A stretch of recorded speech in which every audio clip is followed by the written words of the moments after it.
boy, Nasty Noodle, here on another thrilling episode of YouTube. So I've been sewing hats non-stop for days in my garage, and I needed a break.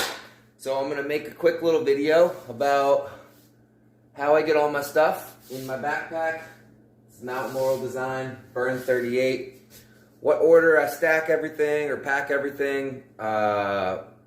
Just kind of general how I get everything into this little pack. So we're gonna jump into it. I hope this is informative, and yeah, let's get going.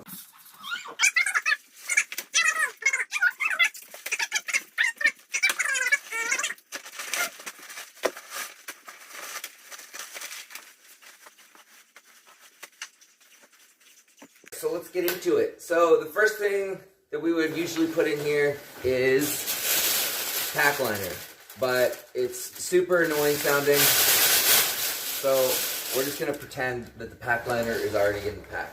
So the second thing that we would do, it would be the quilt, which is lighting equipment, 40 degree.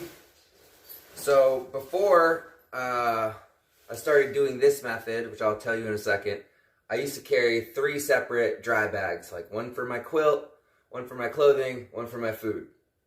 But recently I started just making my own gear and getting super light stuff, so now I have a very minimal amount of clothing that it doesn't really make sense for me to have an entire bag dedicated to it. So what I've started doing is just putting all my clothing in the foot box of my quilt. Lots of people do this. This is not like an original noodle concept, but so yeah, so all the clothing goes. So puffy in, socks. I got some mittens, hat, neck gaiter. Those are all going in. Old Senchi, wind pants, just all in. Then my little pillow that I made, which I forgot to put in the last video, but this is definitely coming with me. It weighs like 0.4 ounces or something.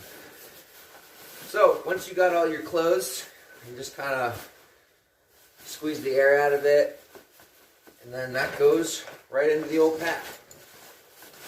Just kind of jam them in there.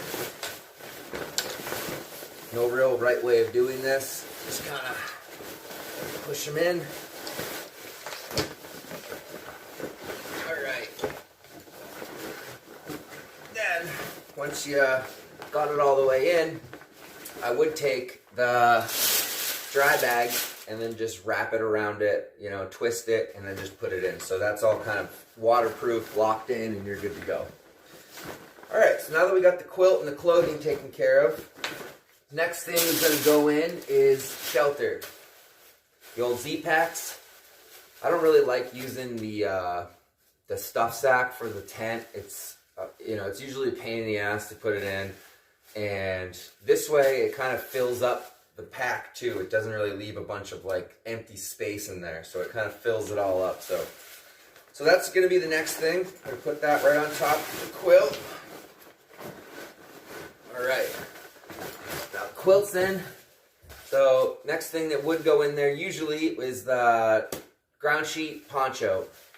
So if it's going to rain, this thing will usually live like in the front somewhere, or maybe even on the very top of the pack. But I live in Arizona. It pretty much never rains, especially the past 2 years. So this goes right on top of the shelter, usually. Alright. So that right there is full shelter, full clothing, full quilt. And as you can tell, I still got a ton of room in this thing. Like, honestly, this pack is probably too big for what I'm doing, but I really do like it. So, maybe down the line I can switch over, but for right now, I don't mind. It's only a pound, so. Alright, now that we got all that taken care of, the next thing that's going to go in is Diddy Bag. I went over this in the last video. This is just, all my ditties, just power bank, headlamp. I got an N95 mask in here, which I threw in, because why not? Toothbrush, tent stakes, that whole deal. It's all just in a Ziploc bag. So that goes right on top of that. And then the last thing that's going to go actually in the pack is my food bag. I think this is probably right around 3 to 5 days of food, depending on what I do. I eat a lot of food, so I can't get away with like carrying. This is like, people are like, oh, this is 7 days worth of food. Like, there's no way, you know. My 7 days worth of food is like all the way rolled up, you know.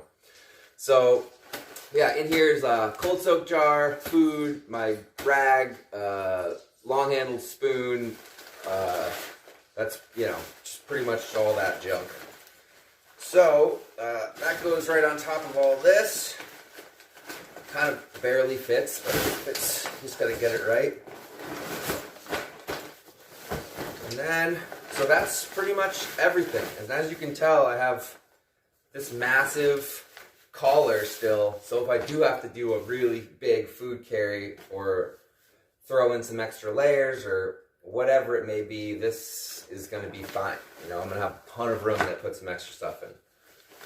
So now that we got the whole bag packed, just, you know, roll this bad boy down.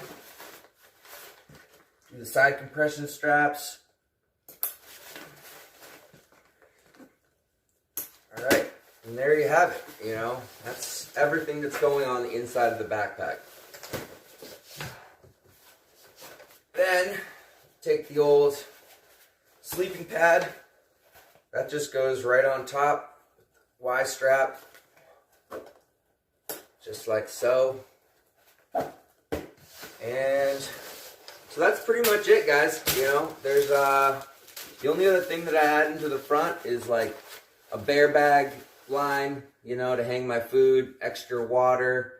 Like I said, I'll put some snacks and stuff in here sometimes, or just things I'm going to need to access throughout the day. I'll put my phone charging on its, you know, power bank in here when it dies.